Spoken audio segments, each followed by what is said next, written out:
اعوذ باللہ من الشیطان الرجیم بسم اللہ الرحمن الرحیم رب اشرح لی صدری ویسر لی امری واحلل عقدۃ من لسانی یفقہوا قولی رب یسر ولا تعسر وتمم بالخیر وبک نستعین۔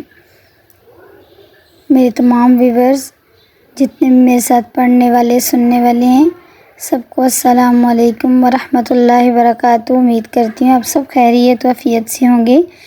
جیسا کہ ہم نے اللہ کے فضل و کرم سے پہلا پارہ مکمل کر لیا اور دوسرا پارہ شروع ہو گیا، اور دوسرے پارے کے بھی ہم نے 2 رکوع مکمل کر لیے، تو آج تیسرا رکوع شروع ہوگا۔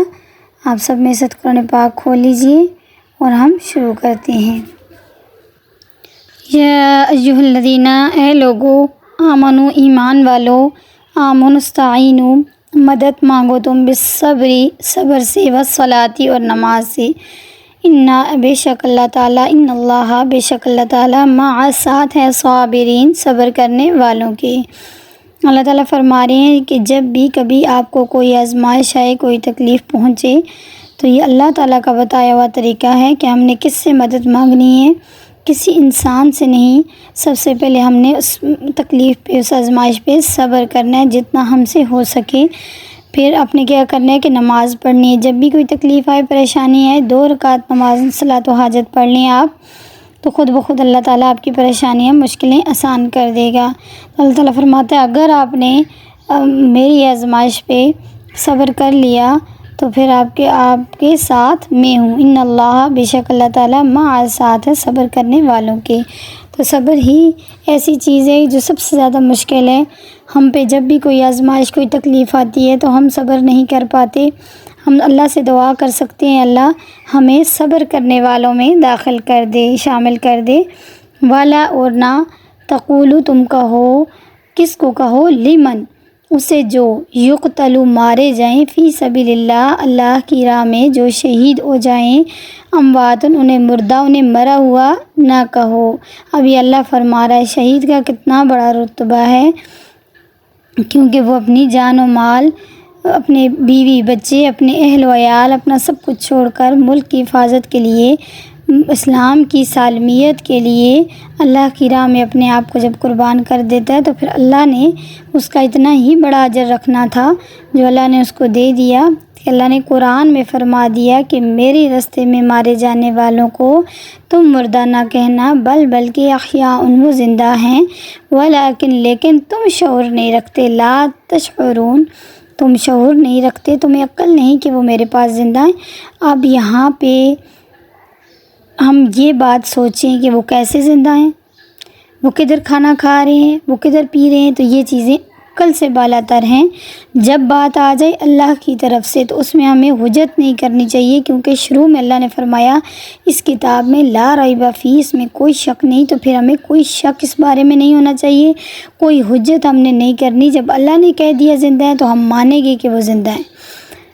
پھر آگے اللہ تعالیٰ فرما رہے ہیں، یہ آیت پڑھتے ہوئے خوف بھی آتا ہے، وَلَنَبْلُوَنَّکُمْ، اور ضرور ہم آزمائیں گے تمہیں، بِشَیْءٍ، کچھ چیزوں سے، من الخوف، خوف سے، والجوع، بھوک سے، ونقص، من الاموال، اور مال کی کمی دے کر، والانفس، جان کی کمی دے کر، والثمرات، اور پھل سے، وبشر، خوشخبری ہے، صابرین، صبر کرنے والوں کے لیے۔ اب یہاں بھی اللہ تعالیٰ نے صبر کرنے کا ہی فرمایا، لیکن اس آیت سے ڈر ضرور لگتا ہے کہ اللہ خود فرما رہا ہے جب کہ میں تمہیں آزماؤں گا۔ بہت سارا مال جب جمع ہو جاتا ہے، کاروبار چل جاتی ہیں، اچانک سے ایسا دھچکا لگتا ہے کہ بندہ مانگنے کا مجبور ہو جاتا ہے، مال کی کمی۔ پھر یہ جو پھل کی کمی ہے، یہ اللہ تبارک مفسرین کرام لکھتے ہیں کہ یہ دل کا پھل ہے۔ اللہ فرماتا ہے جب تمہاری اولاد، یعنی دل کا پھل، جب تمہیں اولاد تمہاری دے کر پھر اس کو لے کر تمہیں آزماتا ہوں، تو اللہ تعالیٰ کی طرف سے یہ آزمائشیں ہیں۔ یہ اللہ کا فضل ہے کہ اللہ نے یہ نہیں فرما دیا کہ اکٹھا ہی سب کچھ لے کے تمہیں آزماؤں گا، یعنی کچھ چیزوں سے تھوڑی تھوڑی کر کے آزمائش آپ پہ آئے گی۔ کبھی رزق کی تنگی آ جائے گی، کبھی جان آپ کی ٹھیک نہیں رہے گی، کبھی آپ کے مال میں کمی آ جائے گی، کبھی دل کا پھل اللہ لے لے گا۔ جو چیز آپ کو انتہائی درجے بہت ہی اچھی لگتی تھی، بہت پسندیدہ تھی، وہ اللہ نے لے لی۔ پھر اللہ تعالیٰ فرماتا ہے اگر اس معاملے میں بھی میرے بندے صبر کر گئے تو ان کو خوشخبری ہے۔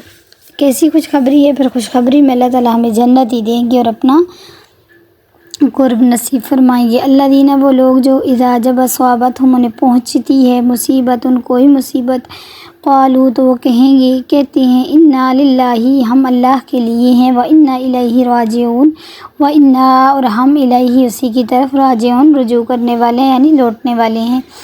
اولئک یہی لوگ ہیں علیہم ان پر صلوات عنایتیں ہیں من ربہم ان کے رب کی طرف سے، ورحمت اور رحمت ہے، واولئک اور یہی وہ لوگ ہیں هم المہتدون ہدایت پانے والے۔ اب یہاں پہ اللہ تعالیٰ نے ان تینوں آیتوں میں پہلے فرمایا کہ آپ صبر کرنا، کوئی بھی آزمائش آئے اس میں صبر کرنا تو اللہ صبر کرنے والوں کے ساتھ ہے۔ پھر اللہ نے فرمایا میں آپ کو ضرور آزماؤں گا ان ساری چیزوں کی کمی دے کر۔ پھر اللہ نے فرمایا کہ خوشخبری ہے صبر ہی کرنے والوں کے لیے۔ آگے اللہ تعالیٰ فرماتے ہیں اذا اصابتہم مصیبت، جب کوئی مصیبت پہنچتی ہے تو وہ یہ کہتے ہیں انا للہ وانا الیہ راجعون۔ اس لیے ہمیں جب بھی کوئی دکھ، کوئی تکلیف، کوئی مصیبت پہنچے تو ہمیں یہ دعا پڑھنی چاہیے انا للہ وانا الیہ راجعون، کہ سب کچھ اللہ ہی کا ہے اور ہم نے بھی اللہ کی طرف ہی لوٹنا۔ اگر اللہ نے لے لیا یہ سب کچھ تو اولئک یہی لوگ ہیں علیہم ان پر۔ پھر اللہ تعالیٰ فرماتا ہے یہی وہ لوگ ہیں جو میری ان باتوں پہ پورے چلیں گے نا تو ان پہ عنایتیں ہوں گی میری طرف سے، اور اللہ فرماتا ہے یہی تو ہدایت والے لوگ ہیں۔ آگے ان الصفا والمروۃ من شعائر اللہ، بے شک صفا پہاڑی اور مروہ پہاڑی اللہ کی نشانیوں میں سے ہیں۔ فمن پس جو کوئی حج البیت بیت اللہ کا حج کرے، او اعتمر یا عمرہ کرے، فلا جناح تو نہیں کوئی حرج علیہ اس پر ان یطوف بہما ان دونوں کا طواف کرے، یعنی ان دونوں کا چکر لگانا بھی ہم پہ واجب ہے کہ اللہ تعالیٰ قرآن میں فرما رہا ہے کہ صفا اور مروہ شعائر اللہ ہیں۔ ومن تطوع اور جو خوشی سے کرے خیرن کوئی نیکی، فإن اللہ پس بے شک اللہ تعالیٰ شاکر قدردان ہے، علیم جاننے والا۔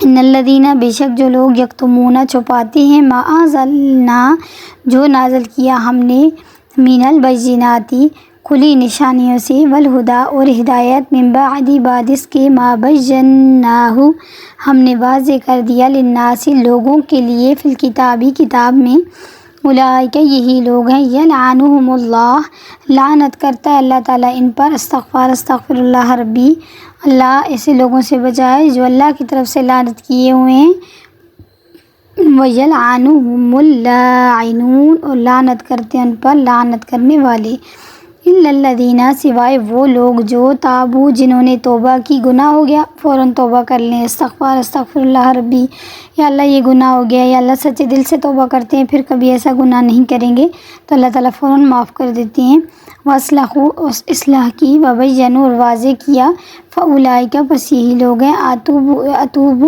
علیہم میں معاف کرتا ہوں انہیں، اللہ مجلنا منہم اللہ ہم سب کو ان لوگوں میں کر دے جنہیں اللہ معاف کر دے، وانا اور میں تواب الرحیم معاف کرنے والا رحم کرنے والا ہوں۔ ان الذین بے شک جو لوگ کفروا کافر ہیں، وماتوا اور وہ مر بھی گئے، وہم کفار اور وہ کفر ہی کی حالت میں مر گئے، اولئک یہی لوگ ہیں علیہم ان پر لعنت اللہ اللہ کی لعنت، والملائکۃ اور فرشتوں کی لعنت، والناس اور لوگوں کی اجمعین تمام کے تمام۔ اللہ تعالیٰ کسی کا خاتمہ بھی کفر پر نہ کرے، اللہ سب کا خاتمہ بالخیر نصیب کرے۔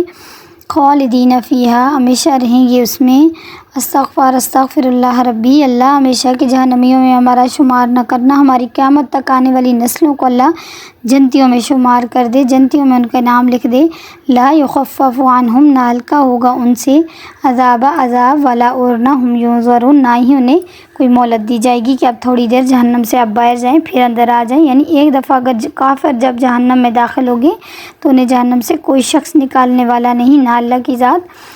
تو البتہ مسلمانوں کا معاملہ اس کے برعکس ہے، انشاءاللہ مسلمان پہلے تو جنت ہی میں جائیں گے، اگر اپنے اعمال کی وجہ سے جہنم میں کچھ عرصہ گئے بھی تو اپنی بدعمالیوں کی سزا لے کر پھر جنت میں آ جائیں گے، ہر کلمہ گو جنت میں جائے گا۔